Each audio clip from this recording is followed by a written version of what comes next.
बहुत सी समस्याएं, लेकिन सबसे बड़ी समस्याओं की जो मां समस्या, सबसे बड़ी समस्या, जड़ समस्या, वो है इस देश के अंदर जो भ्रष्टाचार का जो घुण लगा है, भ्रष्टाचार जो कैंसर लगा है, उसको खत्म करने के लिए नरेंद्र भाई मोदी ने कोई कानून अभी नहीं बनाया है, कोई नए संविधान का गठन नहीं किया है, केवल अपने मनोबल पर एक वाक्य बोला है उन्होंने, एक वाक्य, और उस वाक्य का आप सबको जानकारी है। आधा वाक्य यदि मैं बोल दूंगा तो बाकी आधा आप भी पूरा कर लेंगे। उन्होंने बोला, ना खाऊंगा न खाने दूंगा। आपको जानकारी है, इन्होंने बोला, अर्थात भ्रष्टाचार को जड़ से मिटाना।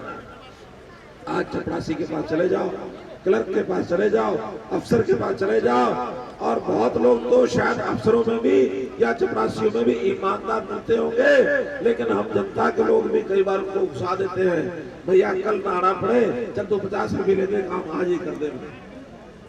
अब ये जड़ से मिटाने के लिए उन्होंने जो बात दी है, नारा दिया है, उसके लिए कहा है कि मैं इस देश की गरीब जनता का ध्यान रखूंगा।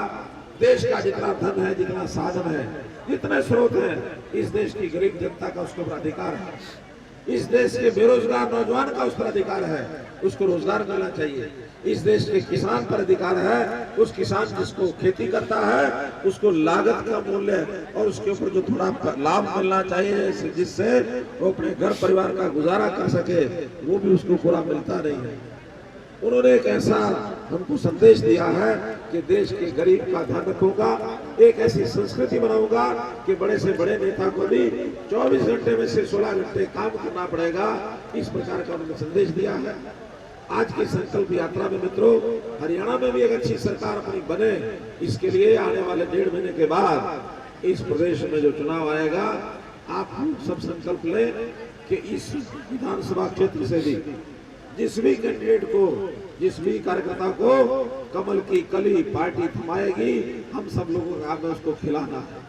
कमल को खिलाकर उसके हाथ में देकर असेंबली में भेजेंगे, ताकि भारतीय जनता पार्टी हरियाणा की भी एक अच्छी छवि की सरकार बने। भारत माता की जय, जो बोले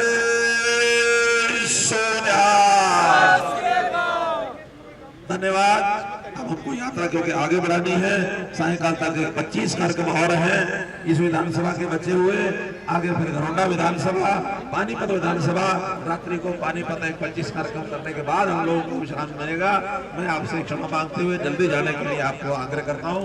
बहुत बहुत आपका धन्यवाद।